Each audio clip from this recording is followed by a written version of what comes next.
Bien, tenemos la gran oportunidad de encontrarnos acá en San Roque, en Distrito de Ate, con nuestro amigo, un gran joven, con Franco Vidal.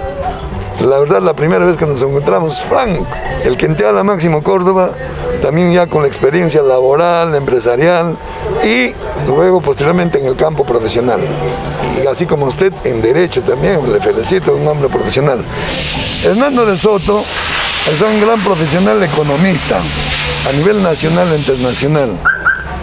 Él a la plancha presidencial van con el primero y segundo vicepresidente. Lo que es al Congreso están yendo un promedio de 130 candidatos. Mire, aquí solamente en Lima somos 34 y después en las diferentes regiones, de acuerdo a la población electoral que hay, también hay representantes al Congreso de la República. Tiene prácticamente un promedio de 130 congresistas como candidato a Avanza País. Sí, aproximadamente, hay que hacer los cálculos, en realidad no detenidamente, no sé cuántos candidatos son en todas las regiones. Sin embargo, por Lima, como digo, somos 34 y a su vez en las diferentes regiones también, de acuerdo pues a la población electoral, hay candidatos y representantes que quieren representar a las diferentes regiones. Y a nivel nacional están presentando 21 o 22 candidatos o partidos como candidato a la presidencia.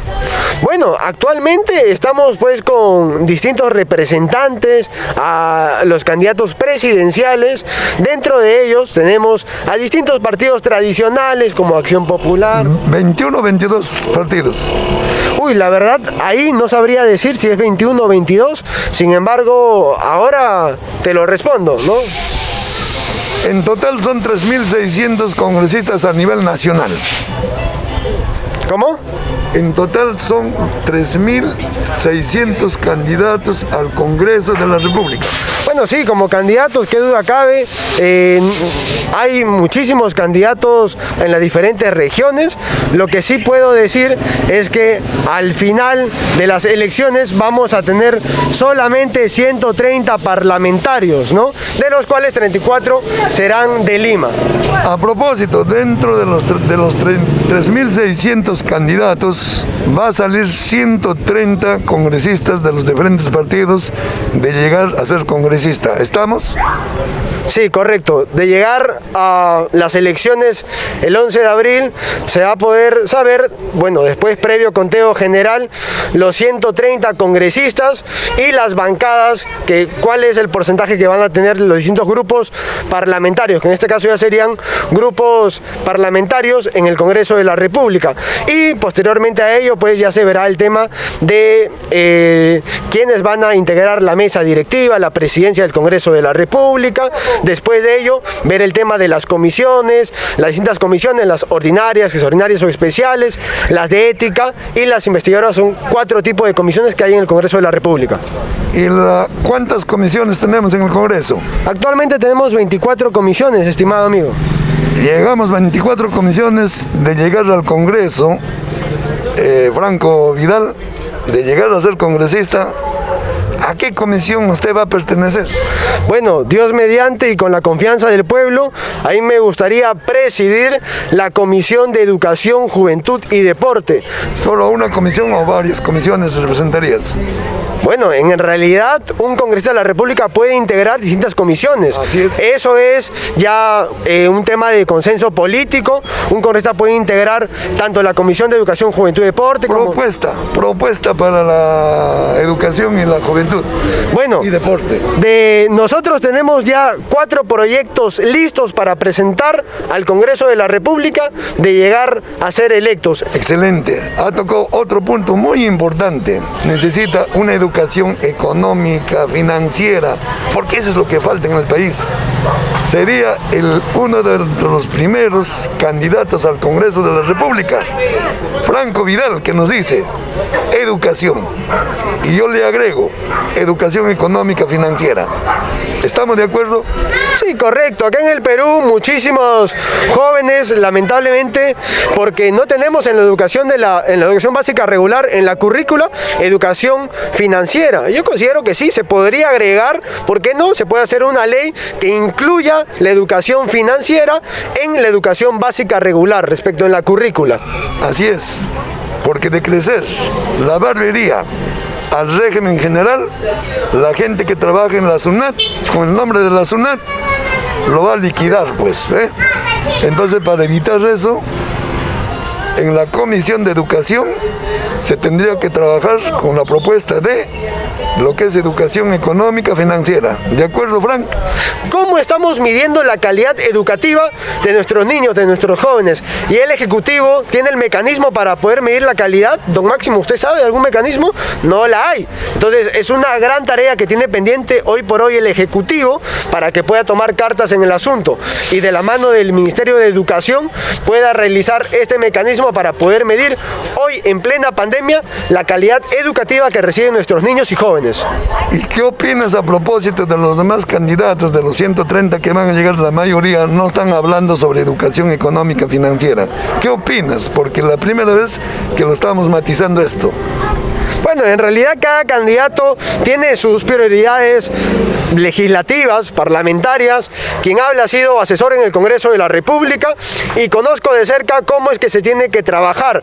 No es que el congresista, mire, eso es un craso error que el común denominador del peruano o común peruano piensa, que porque tenemos un proyecto y lo presentamos ya se va a hacer ley. No, esto tiene que pasar primero por los filtros de la comisión. Después de ello se elaborará un predictamen, un dictamen favorable y después de ello al debate en el pleno. Y en el pleno los 130 congresistas votarán y votarán si se aprueba o no se aprueba. De no aprobarse, esto regresará a la comisión. Entonces necesitamos voluntad política para que se apruebe una ley. Y eso es algo que muchos candidatos al Congreso de la República no lo saben. Algo claro que realmente te lo he escuchado, una entrevista muy maravillosa para mí. Por ejemplo, en el rubro transportes, en su segundo periodo de Alberto Fujimori, reestructuraron la ley del transporte, el dictamen. Y ahí presenció como presidente de la Comisión de Transportes Carmen Lozada de Gamboa, de presidenta. Entre ellos Susy Díaz, entre ellos 12 congresistas que no conocían transportes. Y a la fecha, la ley del transportes no han llegado a reestructurar. ¿Por qué crees que no han llegado a reestructurar desde su segundo gobierno de Fujimori la ley del transporte? Solamente juegan con los reglamentos. ¿A qué se debe que los congresistas o la comisión no ha resuelto el problema del transporte? Mire, lo que sucede es que en el tema de transportes, como en otros sectores, tiene que haber voluntad política. Si no hay voluntad política, si no hay consenso político, no basta con que un solo congresista o dos congresistas estén luchando. Hay que ver cuál es la problemática en sí, una reunión con los asesores y poder trabajar el tema de los proyectos y en lo sucesivo poder ver cuál es el tema técnico puntual para ver si se hace una modificatoria o una derogatoria y en base a ello podremos tener una ley que sea útil, porque actualmente hay muchas leyes que se deben de derogar. Yo le comento, al día el Congreso de la República se presentan más de 60 proyectos de ley. Ahora esto multipliquémoslos por 30, más de 1.800 proyectos que ingresan al mes al Congreso de la República. ¿Todos se aprueban? Claro que no. Por eso, el legislar, el fiscalizar, el representar, que son labores que son propias de un congresista, no solamente se circunscribe a poder legislar como la acepción de crear leyes, sino también modificar o derogar las leyes. Igualmente, la labor de fiscalizador del Congreso de la República tiene que fiscalizar las entidades, las autoridades del Estado. El representar, de igual forma, representar al pueblo, a los intereses del pueblo. Y el control político. El control político va a servir muchísimo para que el parlamentario pueda controlar políticamente a aquellas autoridades que se extralimiten en sus funciones o se embriaguen del poder. La calificación actualmente a la Comisión de Transportes y Comunicaciones representan 35 congresistas, actual, y no han hecho nada por la ley del transporte. De 1 a 20, ¿cuánto de nota le pones?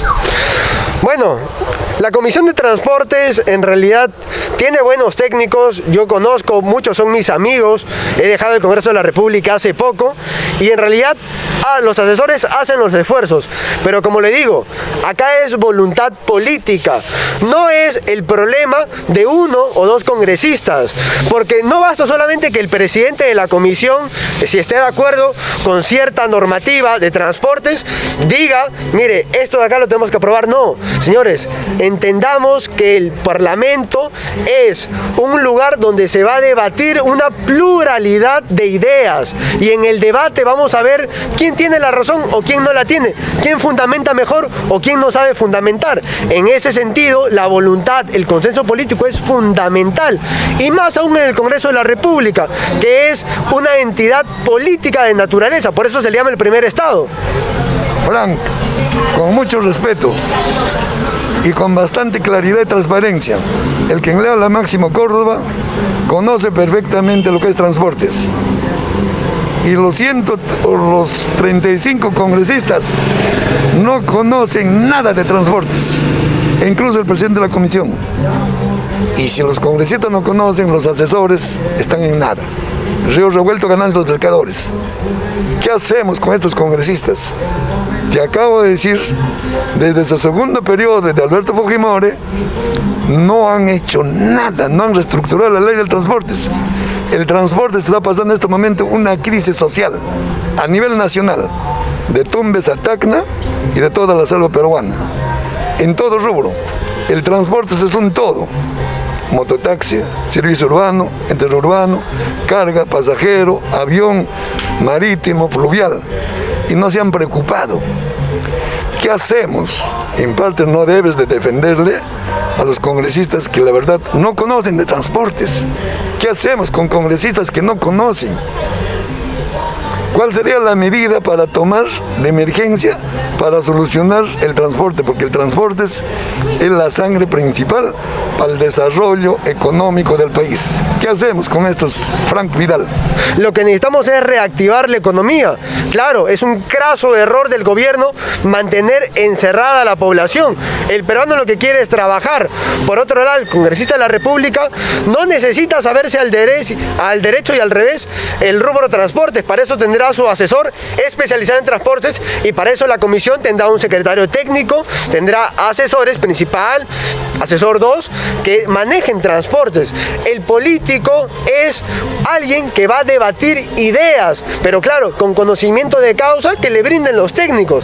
En ese sentido, si digamos, hay expertos en la materia y hay expertos en el Ministerio de Transportes, se tendrá que pedir un informe, se tendrá que pedir una calificación de determinado proyecto para que no devenga inconstitucional o para que no tenga vicios de, digamos, calificaciones negativas en el debate, ¿no?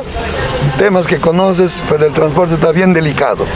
Hasta el momento no han ofrecido ninguno de los partidos políticos o representantes de los partidos, ni los candidatos, tema de transportes como una propuesta para resolver los problemas del sector transportes. Ese es el grave problema. ¿Por qué crees que no están presentando la propuesta para el sector transportes? Tampoco claramente para la educación, porque el quien le habla tiene también la experiencia de haber hecho estudios superiores, maestría en posgrado, y de lo tanto digo también, confirmo, de que también la educación necesita mejorar la ley. Y un desastre total, por ejemplo, el servicio urbano interurbano. Por eso yo le decía, necesito una nueva ley. Entonces hasta ahora no han solucionado, o sea, el transporte de servicio urbano. Administrativamente el 99.9% informal en lo administrativo, en lo legal formal. Formalizar al informal. Actualmente en el Perú es muy caro formalizarse y es por esa razón que muchos agentes económicos trabajan en la informalidad.